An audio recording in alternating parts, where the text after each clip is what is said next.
So that Mormon church in Michigan, that whole with the assailants and the fire and everything, it seems to be like the cause. The gunman unalive multiple people, and there was a fire. And it's just like you always expect something like this to come out. It's happening at rampant cost in a spot. I wonder if people are going to get demand something against guns and also what's going on and how everything is just trajectory. But it seems to be just something that is somehow being accepted, is being normalized. It's tragedy.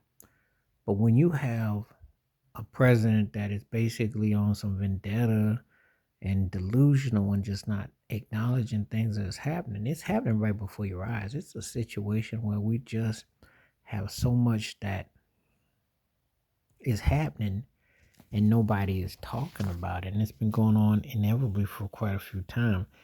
This situation was just really, when you start having it at the church and you're having people kind of like being, looking the other way and not really, uh, people, you're going to have security. Well, you do at some of these churches, but I don't think they thought that the Mormon church did anything like this would happen. You know, people been talking about it. What is leading people to this kind of depraved mindset and this behavior?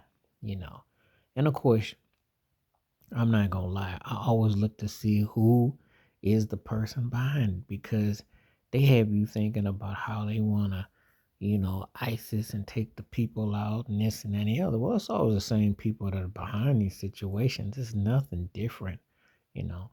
They just be telling you lies to make you think that there's some people doing all this harm when it's actually built in. That's what it's leading to.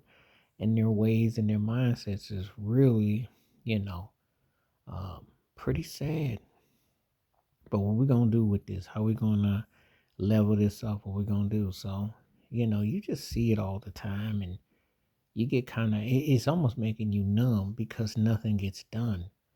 You know, it's the same things that happens, and it's really a rallying cry. And you really, I gotta think about it. If you go into a building, a lot of people, you gotta wonder what would possess someone to use that at any juncture, but especially at that particular place, because that's supposed to be one of the most sacred places in the world and on a Sunday. But this was just, another horrific situation.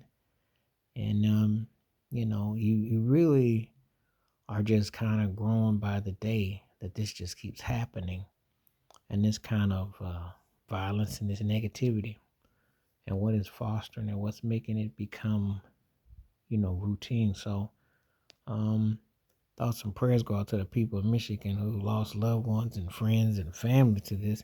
And again, this is just another situation where, you just don't know what they don't really want to seem to, you got to put some kind of legislation to it. You have to, like, you know, tell people something because it's just a situation where it just occurs way often than not.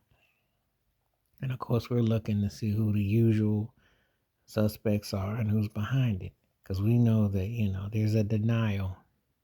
And when you hold everyone accountable, you never have to like be pointing fingers and saying what's causing this kind of irregular behavior. So yeah, it's just a reaction to this tragedy out of Michigan at this Mormon church. And that says a lot right there. Ain't that funny? Trump wants to send troops into Portland because it's a liberal, so-called liberal place and whatnot, but you got it happening here in middle America in this place. You got to make that logical. You need to go where the real action is, not where you're trying to start something that don't need to be started. Please hit like, subscribe, welcome thoughts, comments, and I do respond. Thank you. Wash your hands. Keep your mind clear. Watch out for another. Share the video if you like. Stay safe, stay blessed, stay woke, stay free. I'm out of time. Peace.